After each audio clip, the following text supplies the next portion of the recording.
tocaron el timbre. Seguro que es Carlos Rico, mi amigo, mi invitado hoy aquí. Ahí están los dos, miren cómo está y miren cómo está, qué bien, ¿vale? Carlos y Leira, bienvenidos a mi casa. Has tardado en abrir, Has tardado en abrir, Hombre, ¿cómo estás? Os veía desde ahí, ¿Qué tal? Leira, bienvenida. Es un placer pasar conmigo un poco Encantado, por aquí, muchas pasar gracias. conmigo a mi rincón, sentados aquí los dos un poquito. Aquí estamos. Adelante, adelante. Leira, tú aquí, Leira, aquí a mi ladito. Bueno, Un placer y muchas gracias. presento desde mi rincón. Ahí está. Él es el gran Carlos Rico, es economista que va a hacer que ustedes entiendan de qué nos va esto. Y su mujer, Leira, bienvenida, Leira, a mi casa. Muchas gracias. Siempre llega. Vous êtes profesor de francés, ¿no? Oui, profesor. Ella es profesora de francés. Yo estoy muy orgulloso, ¿saben por qué? Miren, mi hija Arantxa hizo el liceo francés. Hoy estoy muy orgulloso porque mi hija Arantxa acabó aquí el liceo francés, hizo políticas en Madrid, luego económicas en Berlín y hoy día, hacía 11 años, que no entraba un alto funcionario en la ONU español. Mi hija Arantxa, estoy muy orgulloso que tiene la cultura francesa. C'est la raison, es la razón. C'est très bien. Yo dije que prefería la raison a la disciplina, ¿eh? Sí, Porque juste. los ingleses son la disciplina. La discipline à Y fond. yo dije, yo prefiero la raison. La raison. ¿A que sí? C'est exact. Pues por la cultura francesa, por España, por los amigos, por Carlos Rico, un economista espectacular. A mi casa, bienvenido. Más bien financiero. Economista, financiero, bueno. Bien hallado. Les va a contar cómo ustedes se puede ahorrar dinerito cada día, que es lo más importante, ¿no? Bien hallado. Luego hablamos con él. Bienvenido, amigos. Muchas gracias. Gracias. Leila, gracias por estar en tu casa. Muchísimas gracias a ti. Siempre es llegar. Hoy me van a permitir que coja unas notas porque es muy difícil hablar de mi amigo, de Carlos Rico. Es difícil porque su experiencia es amplia, en todos los lados. Bueno, él nace en Játiva, ¿no? Sí, ocasionalmente en Játiva nazco de... Bueno, se me procrea por reencuentro de mis padres en África. Mi madre está 8 años sin ver a mi padre por cuestión de política, de exilio. Se reencuentran después de 8 años de mi padre en Argelia, se encuentran en Tánger. De ahí me procrean y teniendo en cuenta la dificultad, la difícil situación de mis padres en Marruecos, pues mi madre se va a dar a luz en casa de la familia en Játiva el 19 de febrero de 1949 y con un mes y un día, el 20 de marzo del 49, regreso con mi mamá a Tánger para que mi padre me conozca. Y ahí empezamos, ahí empieza la batalla, ¿no? Y ahí empieza la batalla en ese gran país que es Marruecos, en aquella época todavía zona internacional, y esa maravilla de África que llevo en el alma. Y luego vuelves a Alicante. No, después me voy también por lo mismo, la política y la historia de España, ¿no? Ahí pues estudio en el Liceo francés porque la escuela española estaba muy politizada y no había forma que yo me adaptase. Estudio primaria en Tánger, Le Colpeayer, posteriormente me voy al Liceo francés y después me voy a la universidad a Francia. Estudio en Francia. Y ahí tengo un exilio, digamos, voluntario y light.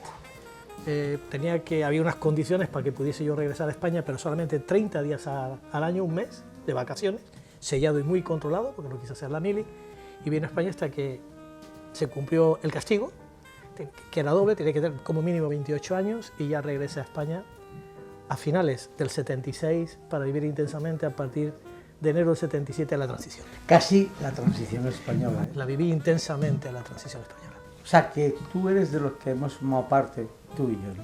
Yo formé parte de UCD en su época. Es más, yo era jefe de imagen de UCD cuando España aún no era democrática. Sí, y yo estaba en el Partido Socialista.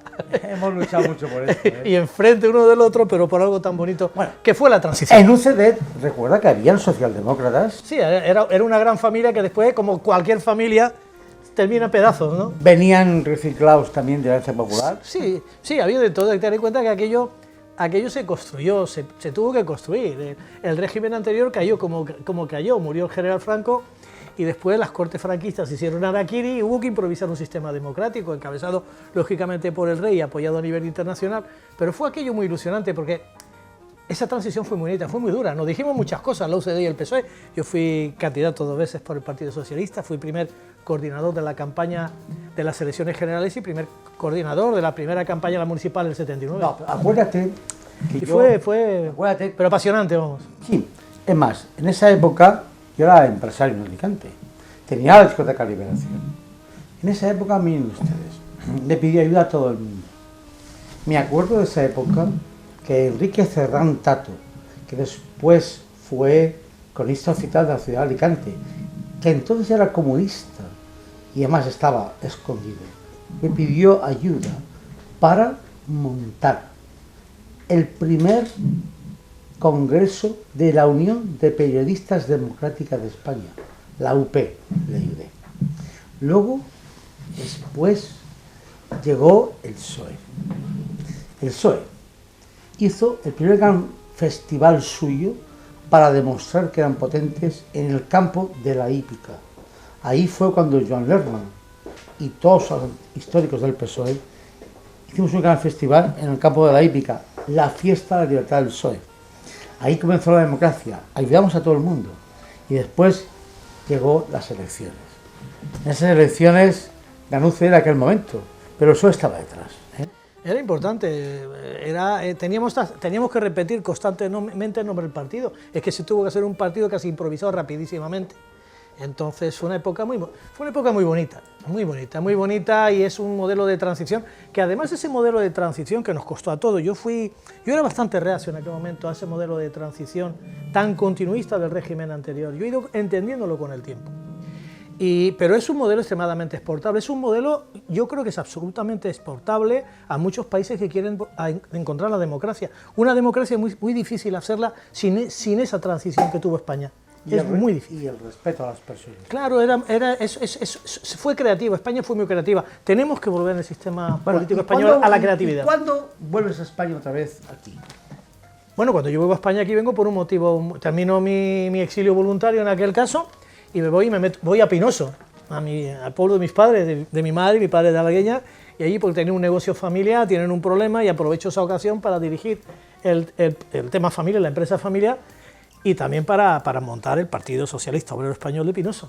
Y monto allí el Partido Socialista Español de Pinoso y es cuando empieza toda mi batalla también política aquí en España. Previamente la había iniciado en Francia, primero con el Partido Socialista francés, y cuando llega el Congreso de Sion, el 74, y el Partido Socialista ya se aclara, el español, pues me dicen los franceses, ya va siendo hora que vayas a apoyar a los tuyos, y ya me incorporo al Partido Socialista francés allí. Entonces en Pinoso ya empieza mi primera gran batalla política, y es las elecciones municipales de 71 y anteriormente la candidatura de las elecciones generales, las primeras del 77, las primeras elecciones democráticas, en la cual soy el primer coordinador de campaña, hizo toda la campaña y en el 79 coordino las primeras elecciones municipales como coordinador del Partido Socialista. Pero eso es historia. Eso es nuestro historia. Candidato, nuestro amigo Carlos Rico, después deja la política un día y dice, quiero transmitir a la gente todo lo que yo sé. Y empiezas como profesor. Bueno, empieza esencialmente, una batalla difícil porque la política, las zancadillas empiezan rápidamente y profesionalmente yo quería vivir de mi profesión. En aquel momento la política no se vivía, la política te costaba dinero y disgustos. Y en aquel momento, antes costaba dinero y disgustos. Ahora no sé, pero bueno, a los ciudadanos sí que les cuesta dinero y disgustos, a los políticos posiblemente menos.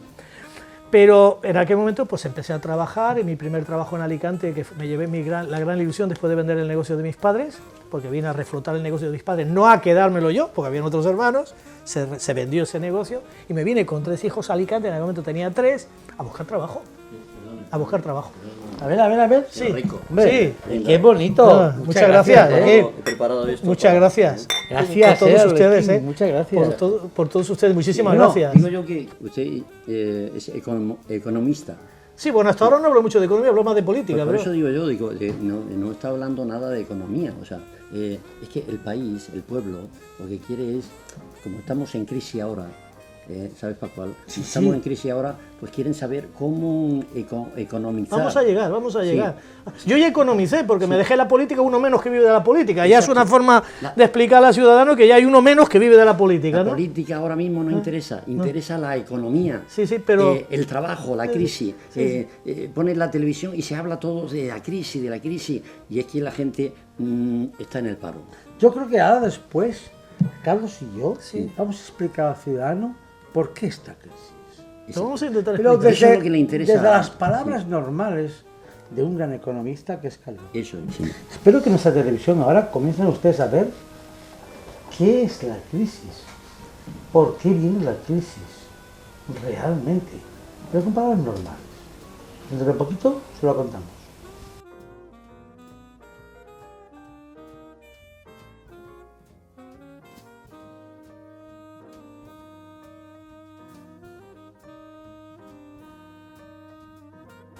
Como Carlos Rico no quiso vivir de la política, tuvo que trabajar como todo el mundo, como yo, como todo el mundo. Y se dedicó a la empresa, ¿verdad, Carlos? Sí, había que, ya en aquella época, pues había que pegar muchos codazos.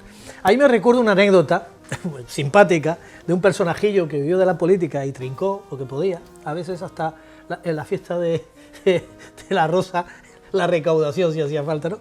Y me decía un día para justificar el que yo no pudiese crecer políticamente. Vamos a ver, ¿cómo podemos dejar que Carlos Rico llegue a puestos altos si es incapaz de engañarnos a nosotros? ¿Cómo va a engañar a la derecha? Ese, un gran argumento político para descartar a alguien. Ese fue de los más sanos, ya os podré contar en otra ocasión alguno que no era tan sano. Es el más sano de todos, ¿eh?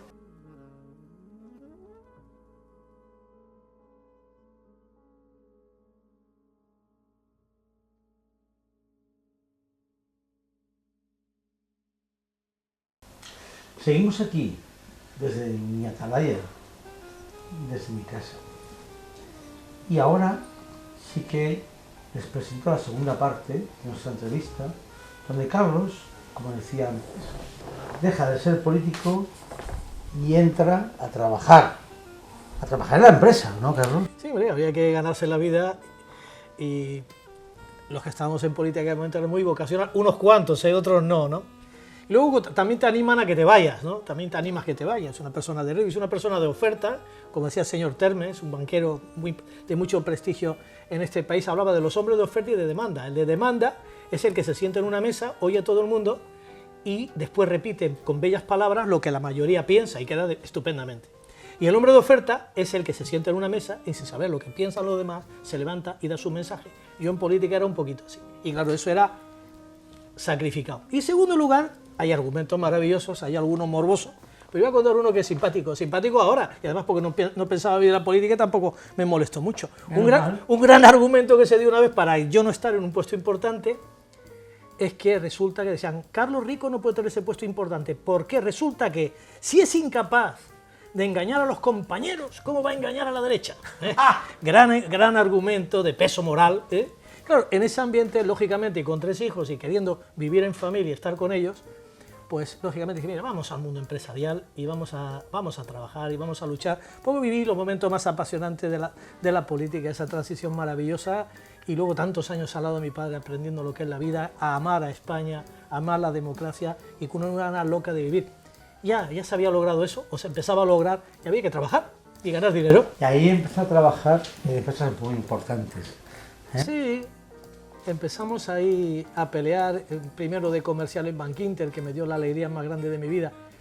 Del Parque de San Cristóbal, recuerdo bien que el día que me dieron el puesto salía tan eufórico para decírselo a mi mujer Leila, que rompí la valla, ni me paré en la valla, salí disparado. Después ya me llamaron, estuve un poquito de tiempo en Bankinter y por primera vez debuté como director de una compañía de seguros, Seguro Reunión, una empresa de seguro de toda la vida en Alicante en aquella época. Y después ya empezó mi batallita de abrir bancos, la BNP Paribas, etc. Lo comentamos después. Ese apartado de los bancos para mí es muy importante, porque en la segunda parte de la entrevista les contaremos por qué España no funciona. Quiero hacer una entrevista hoy, miren, me conocen, soy del humor, soy del cachondeo, soy de la fiesta, pero hoy quiero estar serio para que ustedes entiendan realmente por qué España no funciona.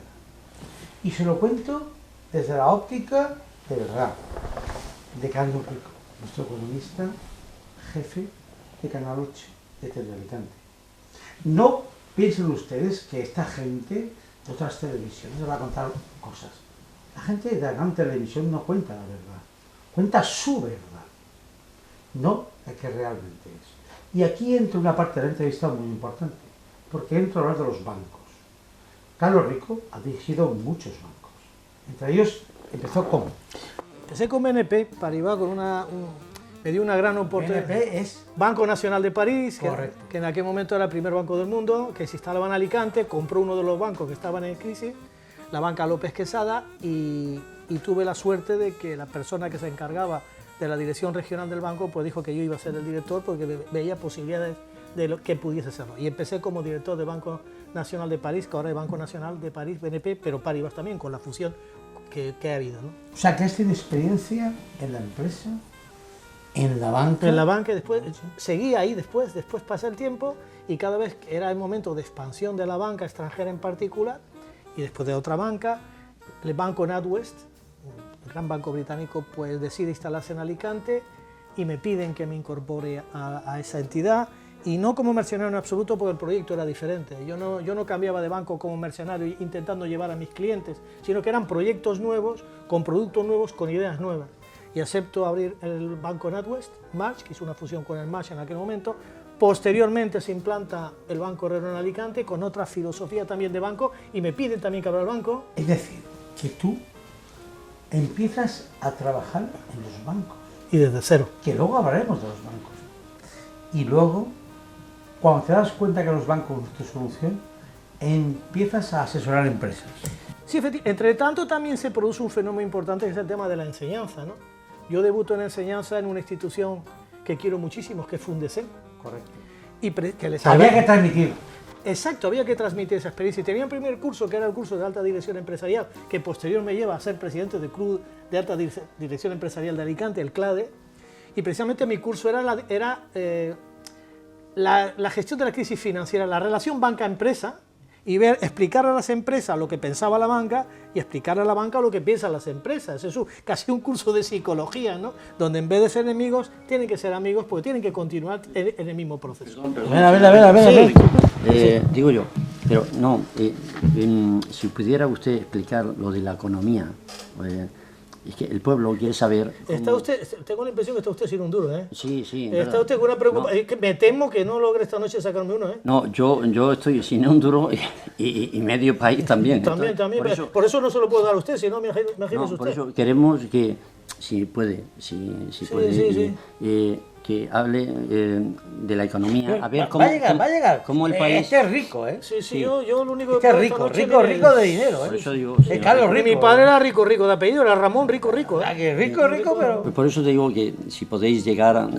Sí, pero llega después. Está tardando mucho más en salir de la crisis. El país es lo que yo llego voy a tardar en llegar a explicar esto. El pueblo está escuchando atentamente, no está cambiando de canal, pero está esperando ese momento de que el señor Rico empiece a hablar de la economía. Ten en cuenta que estamos hablando de su vida, porque él va a presentar un gran programa de televisión.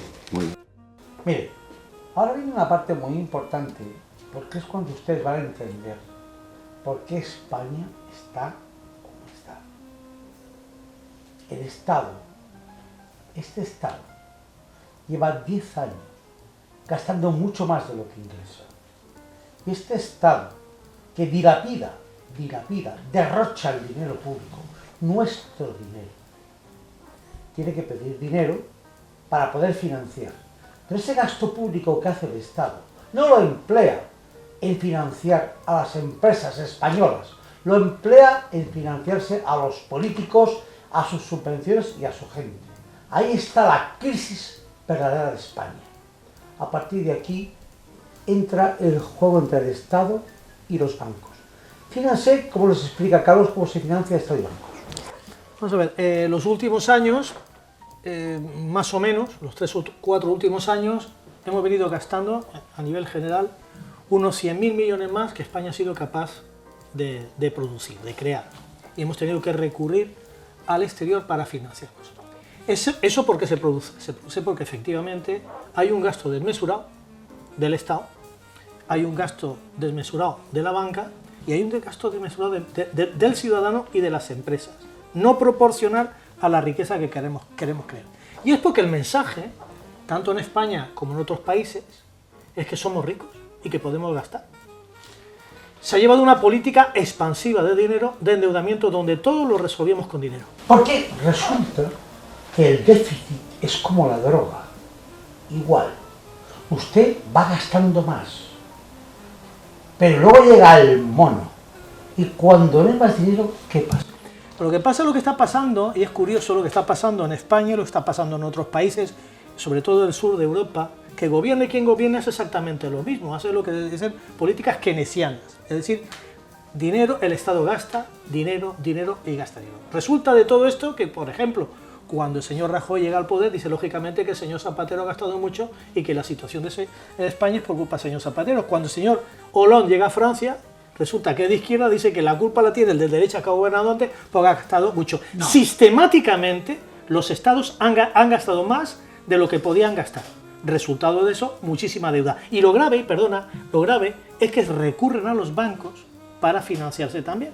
Y los bancos financian a los estados y empiezan a dejar de financiar a las empresas. Ese es el problema. Ese es el problema. Don Ricardo Rico ha llegado al quid, de question de todo esto. Es decir, hay dinero, perfecto.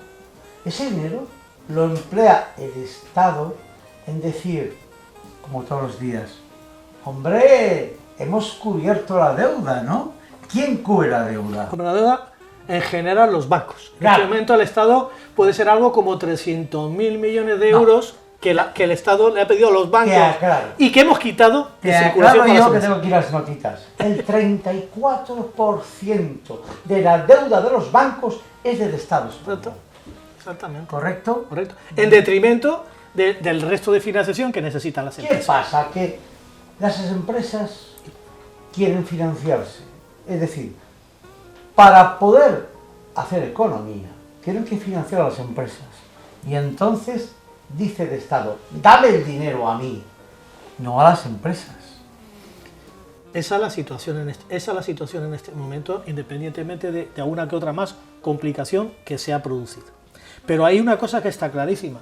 La crisis entra por la parte financiera, por parte de los bancos, porque los bancos a nivel internacional, a nivel nacional, han sido descarados, y soy amable en el lenguaje. Los salarios, las políticas que han llevado, los productos que han engañado, con perdón de la expresión, a caco, que eran productos... Permíteme un pequeño ejemplo. Hay un producto hipotecario a nivel internacional, en el momento de la burbuja, la famosa burbuja, que para explicar un producto de inversión hipotecaria era un manual de 600 páginas. 600 páginas de cálculos enrevesados y historias enrevesadas. Pero yo quiero, Carlos, nuestro espectador no entiende tantas cosas. Debemos explicarle a nuestro telespectador realmente por qué las empresas no tienen dinero. ¿Por qué los bancos no dan dinero? Porque la culpa no es de los bancos. Efectivamente, pero hay que explicarlo con paciencia y el porqué de las cosas. Nos han hecho creer que éramos ricos. Y en ciertos momentos, para relanzar la economía, porque una de las primeras obligaciones de cualquier sociedad es crecer, se bajaron mucho los tipos de interés. Como se bajaron mucho los tipos de interés, se intentó de alguna manera incitar a que nos endeudáramos todos, que comprásemos todos y crecer con volumen. Y creciendo con volumen, con un poquito margen, y animando a todo el ciudadano a gastar su dinero que no se podía gastar. Aquí ya entramos en un lenguaje tecnológico que es complicado. Sí, si yo no puedo comprar una vivienda de 300.000 euros porque mi economía no me lo permite, por mucho que el banco me dé un dinero barato, yo no puedo comprar eso. La economía, ¿sabes, Pascual, quién la explica mejor que nadie? Cualquiera ama de casa, que no es economista y lo explica perfectamente. En economía es muy simple, solamente me puedo gastar lo que gano, y si me endeudo un poco más es cuando estoy seguro que con el tiempo, con lo que yo ahorro, podré pagar lo que me he endeudado más de lo que yo he ganado. Ese razonamiento no se ha hecho. Y eso es economía. Claro. Y lo explica la ama de casa. Mejor que nadie, mejor que yo, indiscutiblemente. Pero si además en esa casa solo trabaja el hombre y no trabaja la mujer, no se puede pagar. Es lo que nos ha pasado. No hemos hecho ese cálculo, hemos hecho un cálculo simplón. Yo trabajo, tú trabajas, entre los dos ganamos tanto, uno lo ponemos para la hipoteca, el otro lo ponemos para comer. Resulta que uno de los dos se ha quedado sin trabajo, porque lógicamente se ha roto la financiación, se ha roto todo el esquema, automáticamente llega el drama. Miren ustedes qué sencillo. El Estado coge el dinero de la banca para financiarse ellos, los políticos y políticas de crecimiento de este país, como obras públicas, como financiación y subvenciones raras, y cogen el dinero de los bancos. No hay dinero para las empresas, no se crea crecimiento, no hay empresas y no se puede pagar los impuestos y no crece el país. Así es, ¿no? Es así, independientemente de que en los próximos programas, cuando hablemos de cosas mucho más profundas, podemos hablar de la sociedad y en la nueva era en la que estamos, porque el problema no solamente es español, es un problema a nivel internacional también, por los mismos errores que se cometen. Pues es una situación bárbara de la banca internacional. La banca internacional, por ejemplo, ha devuelto el dinero a los estados, no por nada, porque devolviendo a los estados el dinero, han podido ellos también seguir distribuyéndose dividendos, haciendo cosas que no están nada claras. Explicado Es esto, largo, es difícil No. de explicar, pero creo que lo fundamental es el ama de casa me ha entendido perfectamente con el ejemplo que le he dado. Pero explicando esto, también hay otro ejemplo muy importante. Muy importante. Este país, este Estado, esta autonomía, ha endeudado tanto a nosotros que mis nietos tienen que pagar esa deuda. Es absurdo, ¿no? Sí, evidentemente la deuda que tenemos es francamente difícil de solucionar y ahora da la impresión que la culpa la tienen los que nos prestan dinero. Claro. Yo he atacado la crisis esta, yo hace pues algo como 7 o 8 años la anuncié, y hay una cosa que evidentemente hay que cargarse el gasto idiota, y hay que explicárselo al ciudadano. El ciudadano entiende perfectamente que tiene que hacer sacrificios, pero el ciudadano, para hacer esos sacrificios, hay que explicarle qué ha pasado en primer lugar. En segundo lugar, demostrarlo, el ejemplo de los políticos, y para demostrar eso el político lo que tiene que cargarse inmediatamente todo el gasto idiota. Que gasto idiota, que yo siempre vengo anunciando, bueno, diferentes medios he hablado del gasto idiota, no se ha reducido lo suficiente, queda muchísimo recorrido. Bien. Carlos Rico dice lo siguiente, que es su filosofía. Se la resumo yo. Dice que hemos hecho los deberes, los empresarios y los ciudadanos. ¿Quién falta para hacer los deberes? Lo dije el otro día en una conferencia, los ciudadanos y las empresas hemos hecho los deberes. Hemos pagado nuestra parte de haber hecho las cosas mal, porque todos en esta locura hemos hecho aparte mal. El deber lo tiene que hacer el Estado en este momento. Los gobiernos, las autonomías, los ayuntamientos, las diputaciones, las duplicidades que existen en este momento. Ese gasto idiota que hay que reducir. Ese gasto idiota que hay que reducir. Señor Rico, no, que ha dicho usted no sé qué de idiotas ahí. Yo ¿puede decirme? Hay gasto idiota Gasto que nos idiota. lleva a impuestos idiotas. Y hay políticos que también son idiotas. Hombre, en general el que hace un gasto idiota o es un chorizo o es un idiota. Exacto, eso es que España está lleno de chorizos. Digo yo, ¿podría usted contar un chiste y nos vamos ya? Porque la gente lo que quiere es saber cómo solucionar los problemas, saber cómo se va a pagar mañana lo que deben. Yo estoy muy preocupado porque estoy deudado y no sé cómo salir. Pues yo qué sé, al hilo de esto y gracias a la copa voy a cambiar el chiste, voy a contar un chiste de alguien que ha bebido. Venga, así llega uno muy borracho a su casa a las 3 de la mañana y abre la puerta, está su mujer esperándola con un palo y lo ve y dice: ¡ay, Paquito, Paquito! ¿De dónde viene Paquito? Y Paquito, el otro estaba así. Y Paquito, ¿de dónde viene Paquito? Y cuando la mujer dice, no sé cuántas veces se queda mirando los Paquitos, su mujer dice: Paquito, pues Paquito viene de Francisco. Ahí está. No soy chistoso, Bueno, no, muy bueno. Brindamos, Pascual. Por España. Por España. Y la madre que lo parió. Y salimos entre todos. Tenemos que salir. Salimos entre todos. Adiós. Dentro de poquito, con la música. Hasta mañana.